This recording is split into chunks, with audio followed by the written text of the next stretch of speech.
morning students. Welcome back to online class. Today we are going to discuss the continuation of dimensional analysis. Last class we have discussed the first use of dimensional analysis, isn't it? Now let us move on to the second use. What is the second use? To check the dimensional correctness of the given physical equation. Let us take the equation of motion V is equal to U plus AT. Already we have discussed this one, is it? Applying the dimensional formula on both sides. So what is the dimensional formula for V? V is equal to LT power minus 1. And U also we have to write the same dimensional formula. It's nothing but initial velocity. It is substituted. It gives LT power minus 1 is equal to LT power minus 1 plus LT power minus 1. So quantities of same dimensions only can be added. So we see that the dimensions of both sides are same. Hence the equation is dimensionally correct. Now let us see the example 1.14. Check the correctness of the equation half mv square is equal to mgh using dimensional analysis method. So first we have to write the dimensional formula half mv square. So what is the dimensional formula for half mv square? First you have to write the dimensional formula for m. M is equal to capital M. Isn't it? Then V. So V is equal to what? LT power minus 1. So the formula is given V square. So LT power minus 1 the whole square. So what is the dimensional formula for half? Half has no dimension, is a dimensional value or dimensional formula. So we have to substitute half mv square is equal to m LT power minus 1 the whole square. So now we can write m L square t power minus 2 is needed. That is the power, it's multiplied.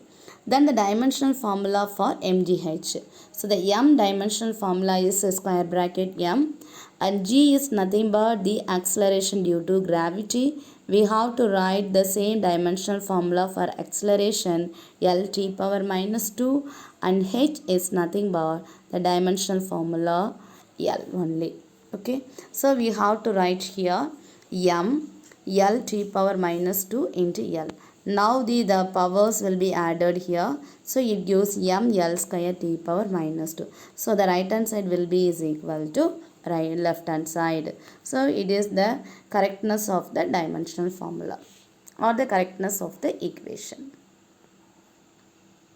I hope you understand. So now let us move on to establish the relation among the various physical quantities. If the physical quantity capital Q depends upon the quantities, we have to consider Q1, Q2 and Q3. So how we can write this one? Q is proportional to Q1, Q2 and Q3. So we have to write in the dimensional analysis format. That's why you have to write Q is directly proportional to Q1 power A, Q2 power B and Q3 power C. Now the proportionality is removed by a constant term. So we can write Q is equal to K, Q1 power A, Q2 power B, Q3 power C, where K is the dimensionless constant. When the dimensional formula of Q1, Q1, Q2 and Q3 are substituted, then according to the principle of homogeneity, the powers of M, L and T are made equal on both sides of the equations. From this, we get the values of A, B and C. And after that it is substituted, we can obtain the expression or in the formula. So this is only is explained to establish the relation among various physical quantities. Move on to the next problem, 1.15. Obtain an expression for the time period T of a simple pendulum. The time period T depends upon mass m of the bob, length L of the pendulum and acceleration due to gravity at the place where the pendulum is suspended. Constant K is equal to 2 pi, the value is given. So in this problem we are going to derive the mathematical expression for the time period in the simple pendulum. Already we know the symbol of the time period. It is denoted by the symbol is T, isn't it? It's based on the problem only we are going to write this expression. So the time period is directly proportional to, or it's given for it depends upon. The depends upon, you have to put the symbol is directly proportional to. So the time period is directly proportional to mass of the bob. Mass of the bob. What's the symbol of mass? Smallest m. And it depends upon the length of the pendulum, and it depends upon the acceleration due to gravity. So we are going to write in the dimensional analysis format only. So what you have to write? T is directly proportional to m power a, l power b and g power c. It is a dimensional analysis method we are writing. Okay. So T is directly proportional to m power a, l power b and g power c. Here the proportionality is removed by a constant term. In this place we have to add k, because in this problem the constant is given k symbol, isn't it? So k into m power a, l power b and g power c. Here put as number first equation. Okay. So what is k? K is taken as a first constant value only. It's a dimensionless constant, isn't it? And rewrite the above equations with the dimensions. So this is not a dimensions, isn't it? So what you have to write in this place? Write in the dimensions in this above expression. So dimensions, that is T is equal to, there is no dimensional formula. What is m? M is a mass, isn't it? What is the dimensional formula for mass? The dimensional formula for mass is capital M, isn't it? Whole power A. What is the dimensional formula for L? It's a capital L. Whole power B. What is smallest g? Acceleration due to gravity. The dimensional formula for acceleration due to gravity is L t power minus 2 whole power z. Are you understand, ma? So this is taken as an expression based on the problem you have to write. And this is the dimensional formula is applied in the above equation. So a dimensional formula T is equal to m power a, l power b and l t power minus 2 whole power c. Okay. Now we have to equating the powers, and previously we have to split out the same terms also. It's nothing but T is nothing but what? It's understood T power 1, isn't it? So we have to compare the left hand side and the right hand side. In the left hand side only the time is there, isn't it? So we have to write in the three terms in the left hand side also. M, L, T. Here the T gets a value is equal to 1. The power is 1, it's given in the problem.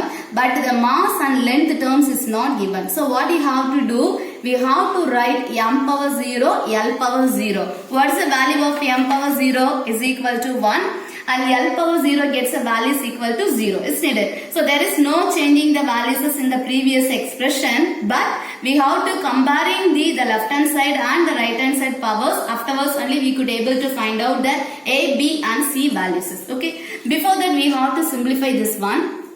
This is taken as, we are going to write in the single square bracket m power A, and this is taken as l power b, and this is taken as l the whole power c. It comes for l power c, isn't it? So the powers will be added. It gives us l b plus c. Are you understand this step? Here the l is taken as both the places l is coming, and we have to add it, and we have to simplify m, l and t terms, three terms only. That's why we are writing like this: m power a, l power b plus c, and t power minus 2 is multiplied with c. It gives us minus 2c. Are you understand, ma'am? Now we have to equating or the comparing with the powers. So m power a and m power 0. So what is the value of a? A is equal to 0. Comparing the powers only. A is equal to 0. Then what is a l power 0? L power 0 is equal to l power b plus c. Comparing the powers only. So b plus c is equal to 0. Now t term. So minus 2c is equal to 1. Isn't it? So already we are directly we obtain the values. A is equal to 0. And minus 2c is equal to 1. What is the value of c? C is equal to minus 1 by 2. C is equal to what value? Minus 1 by 2. It is substituted in this place. So b plus c is equal to 0. So what will come? B is equal to minus c. Is needed. B plus c is equal to 0. We could able to write what is the value of b. B is equal to minus c. Plus c is shifted to the right hand side. Now we have to substitute the c value. So b is equal to minus c. Isn't it? C gets a value is equal to minus half. So minus into minus half is equal to what's the value of B? B is equal to half. Are you understand, students? So first we calculated A value and second we calculated the C and B values respectively. Now what we are going to do, these values are substituted in the first equation. So what is the first equation here? That is T is equal to K into the first equation, K into M power A. We have to write the small M power A. What's the value of A? A gets the value is equal to 0. Now into L power B. What's the value of B? L is equal to half. Is needed. Sorry, B is equal to half. And G in the whole power 1 C. What's the value of C? C is equal to minus 1 by 2. Are you understand this term? Okay. What is the value of M power 0? M power 0 gets a value is equal to 0 only. Is needed. So now we have to rearrange this formula. T is equal to K into L power 1 by 2. G power minus half is shifted to the denominator term. The minus is changed into plus, isn't it? Half is nothing but it gives the value of the square root only, isn't it? So we have to write T is equal to, in this problem is given, K gets a value, a constant value is 2 pi. 2 pi into root 1 by 2 is replaced, the value is square root. Are you understand, ma? So this is T is equal to 2 pi into root of L by G. So what we are calculated here, first we have to write the expression based on the question. The time period is depends on mass of the bar and length of the pendulum and acceleration due to gravity. Here the proportionality is removed by a constant term. We have to add the symbol is K. Okay, let us consider as the first equation. Now next we have to substitute the dimensional formula for the corresponding terms. T be the time. So the dimensional formula for time period is T only. And M be the mass. Dimensional formula M. L is the mass length. Dimensional formula is capital L. And G be the acceleration due to gravity. The dimensional formula is L T power minus 2 whole power C. Now we have to simplify and after that comparing the powers we will get A, B and C values. These values are substituted in the first equation. We will get the expression T is equal to 2 pi into root of L by G. This is the time period formula for the simple pendulum. I hope you understand, ma. Now let us see limitations of dimensional analysis. This method gives no information about the dimensionless constants in the formula. For example, 1, 2, pi, e, etc. So this method gives no information about the dimensionless constant because the dimensionless constants not having any dimension formula is needed. This method cannot decide whether the given quantity is a vector or scalar. We are using only the expressions only. Instead, we cannot decide this quantity belongs to vector or scalar. This method is not suitable to derive the relations involving trigonometric, exponential and logarithmic functions. We have to use only the base quantities only. So it is not involving the trigonometry or exponential or log functions. We cannot use this method. It cannot be applied to one equation involving more than 3 physical quantities because we have to take on the dimensional formula. We can write it as a 3 fundamental quantities: mass, length and time only. So more than 3 physical quantities we cannot apply these equations. It can only check on whether a physical relation is dimensionally correct but not the correctness of the equations. We can check only the dimensionally correctness is needed. We cannot say the correctness of the relation. For example, using the dimensional analysis, S equal to ut plus 1 by 3 at square is dimensionally correct is needed. But the correct relation is what? Us equal to ut plus half at square. Because in this place 1 by 3 and 1 by 2 not having any dimensional formula. So it is substituted in the formula. We can check whether it is dimensionally correct or not. But we cannot say what is the correct relation here. So these are the limitations of a dimensional analysis. It's one of the important 2-mark question.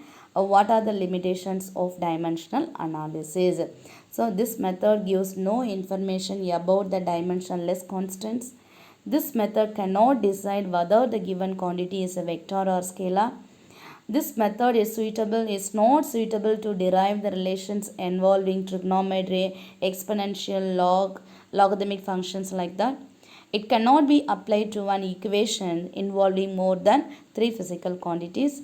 It can check only whether the physical relation is dimensionally correct, but not the correctness of the relation. I hope you understand what and all we have discussed in this video. Thank you.